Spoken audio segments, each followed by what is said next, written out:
प्रदेश कांग्रेस की युवा स्वाभिमान यात्रा जेएनजी साइक्लोथॉन की शुरुआत इंदौर से हुई। यात्रा देवास और सीहोर होते हुए 15 जुलाई को भोपाल पहुंचेगी। प्रदेश कांग्रेस अध्यक्ष जीतू पटवारी के नेतृत्व में निकाली जा रही इस साइक्लोथॉन में बड़ी संख्या में युवा, कार्यकर्ता और छात्र शामिल हुए। रवाना होने से पहले पटवारी ने केंद्र और प्रदेश सरकार पर युवाओं व छात्रों के साथ अन्याय करने का आरोप लगाया। उन्होंने कहा कि प्रदेश में शिक्षा व्यवस्था अराजकता का शिकार है और जमीन माफिया व पेपर माफिया जैसे तत्व सक्रिय हैं। कांग्रेस युवाओं की आवाज बुलंद करने के लिए यह यात्रा निकाल रही है।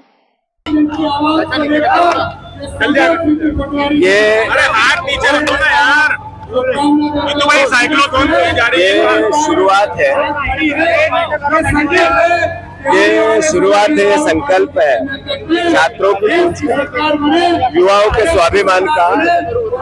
25 साल की बीजेपी की सरकार है प्रदेश में।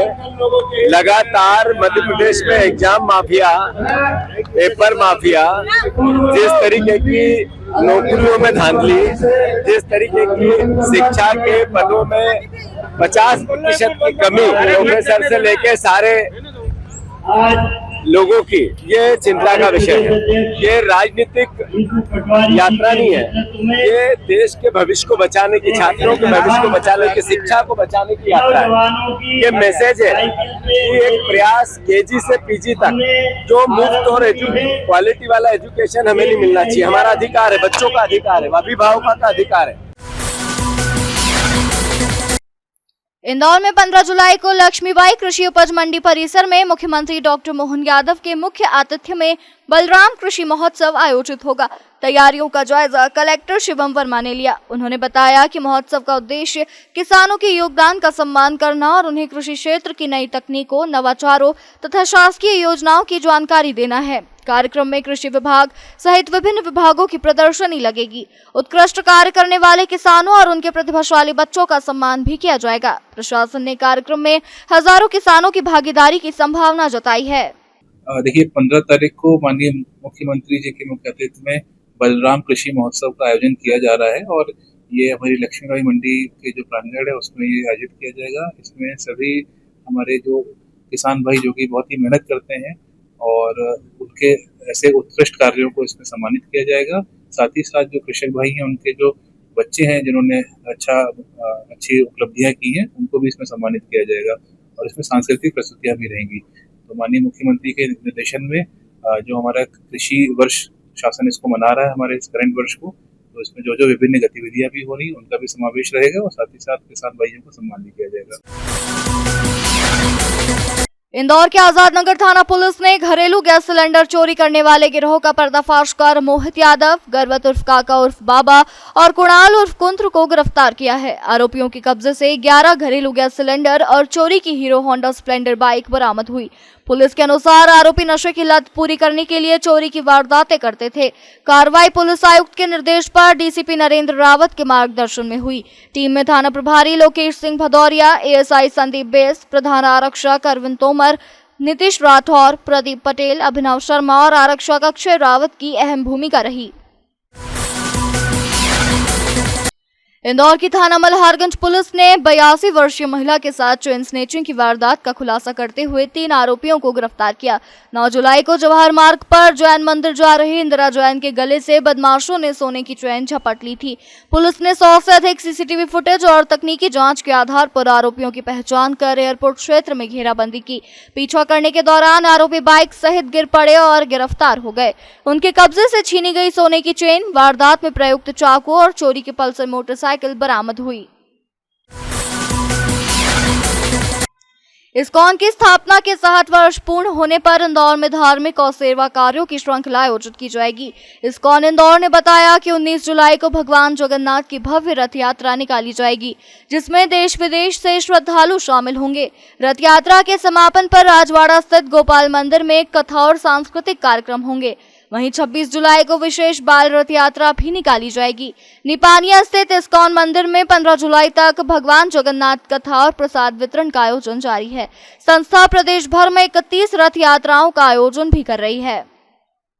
यह शुरुआत हम इसी से कर रहे हैं, जगन्नाथ जी की रथ यात्रा से, जगन्नाथ जी का आशीर्वाद मिले वैसे जैसे हमने कहा 31 रथ यात्राएं निकली हैं इंदौर की ओर से, 31 इन 31 सिटीज, और वर्ल्ड वाइड में तो 1000 से ज़्यादा निकल रही हैं।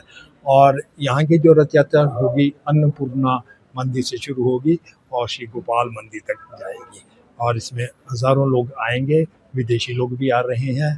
कीर्तन होगा, प्रसाद डिस्ट्रीब्यूशन, बुक डिस्ट्रीब्यूशन होगा, और लास्ट में जहाँ संपन्न होगी गोपाल मंदिर में, वहाँ सांस्कृतिक प्रोग्राम होंगे, भरतनाट्यम डांस, जगन्नाथ जी की लीला प्रदर्शित की जाएगी, अन्य कार्यक्रम। महाराज जी एक विशेष आयोजन कर रहे हैं बाल रथ यात्रा उसके बारे में जी, यह बाल रथ यात्रा क्योंकि हम चाहते हैं कि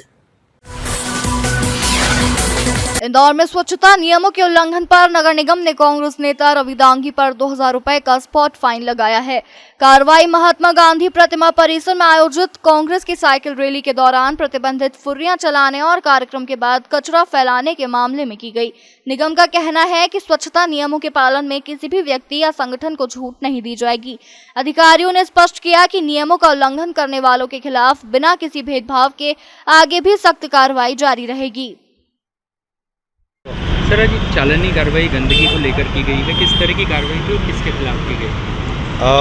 मधु मिलन से रिगल की तरफ एक रैली आ रही थी। रैली द्वारा रिगल स्क्वायर पे फर्रियाँ जो आती है, अपनी प्रतिबंधित फर्रियाँ, पहले भी अपन ने उस पर स्पॉट फाइन की कार्रवाई करी है। वो वहाँ के पूरी गंदगी गई थी, पूरे चौराहे पे कचरा हो गया था। तो इस पर हमने यहाँ पे जो मंच लगा था उसके जो टेंट के ऑनर थे, टेंट वालों के, उनकी 2000 रुपये की रसीद बनाई है गंदगी की।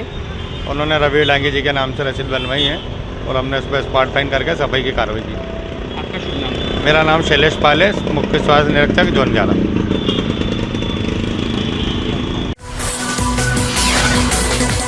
इंदौर नगर निगम की मंगलवार को हुई जनसुनवाई में आम नागरिकों के साथ बड़ी संख्या में विनियमित कर्मचारी भी पहुंचे।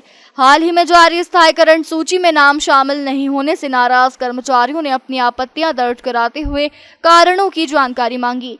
वहीं नागरिकों ने अवैध निर्माण, पेयजल संकट, सफाई व्यवस्था और अन्य मूलभूत सुविधाओं से जुड़ी शिकायतें अधिकारियों के सामने रखी। निगम आयुक्त क्षितिज सिंघल ने सभी आवेदनों की सुनवाई कर संबंधित विभागों को जांच और नियमानुसार समयबद्ध निराकरण के निर्देश दिए। जनसुनवाई में आज जो आवेदन आए हैं वो कुछ ऐसे कर्मचारी जिनके खिलाफ कार्रवाई की गई थी पूर्व में, उनके जिनको सेवा से मतलब हटाया गया था, आउटसोर्स या मास्टर कर्मियों को, उनकी कुछ आवेदन थे। कुछ अवैध निर्माण को लेके लोगों ने शिकायत की है, और कुछ वृक्षों को लेके और पानी और ड्रेनेज के संबंधित शिकायत है। तो संबंधित सभी विभाग प्रमुखों को दिया हुआ है कि वो लोग उसको नियमानुसार देख के उन पर आवश्यक कार्रवाई करें। इंदौर नगर निगम के बहुचर्चित नामांतरण घोटाले की जांच में लगातार नए खुलासे हो रहे हैं। नोटिस मिलने के बाद कई लोगों ने निगम को बताया कि उन्हें जानकारी ही नहीं है कि दूसरे की संपत्ति उनके नाम कैसे दर्ज हो गई। जांच में कुछ मामलों में केवल नोटरी के आधार पर नामांतरण किए जाने के दस्तावेज भी सामने आए, जिन्हें निगम ने नियमों के विपरीत और संदिग्ध माना है। अब नगर निगम सभी संबंधित पक्षों को आमने सामने बैठाकर सुनवाई करेगा, ताकि पूरे फर्जीवाड़ा का खुलासा कर दोषियों के खिलाफ सख्त कार्रवाई की जा सके। तो उसमें लगातार जांच जारी है, कमेटी भी बनी है, अब तक क्या उसमें सर अपडेट? देखिए, उसमें 354 लोगों को नोटिस दिए हैं जिसमें नाम परिवर्तन हुए थे। तो जिसके नाम पे प्रॉपर्टी चढ़ गई थी उनको सभी को नोटिस दिया है। उसमें से कुछ लोगों के जवाब आए हैं। जिन लोगों के जवाब आए हैं उनको जब परीक्षण करा गया तो उसमें कुछ तो लोगों ने तो अनभिज्ञता बताई है कि हमें मालूम नहीं हमारा नाम कैसे चढ़ गया है। कुछ लोगों ने उसमें बताया है कि हमारा नोटरी के नाम पे विधिवत क्रय किया गया था, उसके नाम पे नामांतरण कर दिया गया है, जबकि इस प्रॉपर्टी में नोटरी के नाम पे नामांतरण नहीं किया जा सकता है। सभी जवाब जो प्राप्त हुए हैं एक भी समक्ष में प्राप्त नहीं हुआ है, वो सब के सब डाक में दे दिए गए हैं। तो जिस वजह से जिनका नाम चढ़ा है उनसे क्रॉस क्वेश्चनिंग नहीं हो पा रही है कि जो है किसके माध्यम से कैसे नाम परिवर्तन कराए गए हैं। तो सभी का हम लोग ये प्लान कर रहे हैं कि एक बार उनको समक्ष में बुला के क्रॉस क्वेश्चनिंग टाइप की जो है सुनवाई अगर करें तो थोड़ा सा जो है डीपर पता चलेगा कि किसके माध्यम से और कैसे नाम परिवर्तन किए गए। इंदौर के जूनी इंदौर थाना क्षेत्र स्थित कलेक्टर चौराहे पर परिवार पर हुए हमले के मामले में पुलिस ने तुरंत कार्रवाई करते हुए 2 आरोपियों को हिरासत में लिया है। पीड़ित परिवार ने आरोपियों की पहचान भी कर ली है। पुलिस के अनुसार वायरल वीडियो और अन्य साक्ष्यों के आधार पर जांच जारी है। रविवार रात कुछ युवकों ने कथित तौर पर कार रोककर उसका कांच तोड़ा और परिवार के साथ मारपीट की। पुलिस अन्य आरोपियों की भूमिका की भी जांच कर रही है और साक्ष्यों के आधार पर सभी दोषियों के खिलाफ सख्त कानूनी कार्रवाई की बात कही है। इंदौर नगर निगम की नेता प्रतिपक्ष सोनीला मिमरोड भाटिया ने निगम प्रशासन और भाजपा सरकार पर गंभीर आरोप लगाए हैं। उन्होंने कहा कि पुराने इंदौर में भवन अनुज्ञा के हजारों आवेदन वर्षों से लंबित है, जिससे नागरिक निर्माण नहीं करा पा रहे हैं। उन्होंने महापौर से जल्द नक्शे मंजूर करने के वादे पर जवाब मांगा। साथ ही नामांतरण घोटाले की जांच को जानबूझकर लंबा खींचने और दोषी अधिकारियों को बचाने का आरोप लगाया। कांग्रेस ने चेतावनी दी कि जल्द निष्पक्ष कार्रवाई नहीं हुई तो शहर भर में जन आंदोलन किया जाएगा। देखिए, सबसे पहले तो इंदौर के सभी पत्रकार बंधुओं को मेरा सादर नमस्कार। जनता के अधिकारों से जुड़े बेहद गंभीर मामलों पर, नगर निगम की प्रशासनिक विफलताओं पर, हर विभाग में चरम पर पहुंच चुके भ्रष्टाचार पर और अफसरों के तानाशाही रवैये पर को लेकर, सभी चीज़ों को लेकर मेरे कुछ प्रश्न हैं। उन प्रश्नों को मैं आपके सामने भी रखना चाहूँगी और कुछ मांगे हैं जो हमने निगम प्रशासन से की है, जो आपके मार्फत हम उनसे पूछना चाहते हैं। दरअसल हमारा जो पुराना इंदौर है, वर्षों से लंबित भवन अनुज्ञा जो नक्शा स्वीकृति होती है के मुद्दे पर भाजपा सरकार और निगम प्रशासन को कटघरे में हम खड़ा कर रहे हैं कि डाटा फॉर्म के नाम पर कई वर्षों से पुराने इंदौर के नागरिकों के नक्शे स्वीकृत नहीं किए जा रहे, जो उनके संवैधानिक और वैधानिक अधिकार का उल्लंघन है। नागरिकों के मकान सड़क चौड़ीकरण के लिए तोड़े गए, उन्हें आज तक समुचित मुआवजा नहीं मिला। जब वे अपनी भूमि पर नया निर्माण करना चाहते हैं तब भी नगर निगम उनके नक्शे स्वीकृत नहीं कर रहे हैं। तो ऐसे में भारतीय संविधान प्रत्येक नागरिक को अधिकार देता है कि वह नियमों के अनुरूप अपनी स्वामित्व वाली भूमि पर निर्माण कर सके, लेकिन भाजपा सरकार और नगर निगम इस अधिकार से नागरिकों को वंचित कर रही है। मैं महापौर पुष्यमित्र भार्गव जी से सवाल कर रही हूं कि पिछले 1 वर्ष से लगातार वे कहते आ रहे हैं कि जल्द ही डाटा फॉर्म के द्वारा नक्शे मंजूर किए जाएंगे, लेकिन यह जल्द शब्द कभी पूरा नहीं हुआ, आज तक वो जल्द नहीं हुआ है। यदि नगर निगम स्वयं नक्शे स्वीकृत नहीं कर रहे हैं, वे असमर्थ हैं, तो यदि नागरिक आवश्यकता अनुसार अगर खुद कुछ निर्माण अपने घर का करते हैं तो उसे तोड़ने का भी कोई अधिकार हमारी नगर निगम या नगर परिषद को नहीं है।